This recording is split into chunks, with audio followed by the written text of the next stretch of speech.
Hello everybody and welcome. In this video I'm going to show you how to add photos to Google Photos album.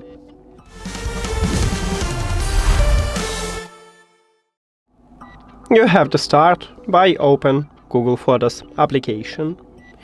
And now select the photo what you wanna add to the album. Let's say this one. Press and hold on it and click Add to Album.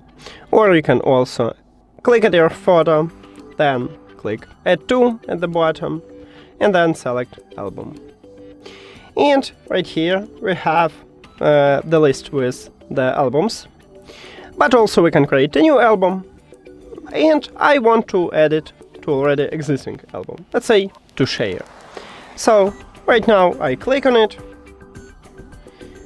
and so it shows me that item already added to the album, but right here I had it already, so we cannot do this. Maybe let's add this one to share.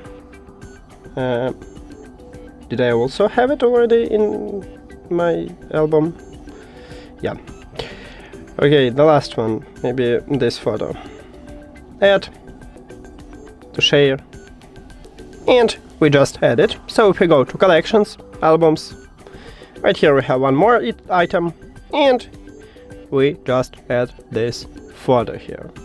So that's it. Thank you for watching this video. If you found it helpful, please consider subscribing to channel and leave the like on the video. See you later!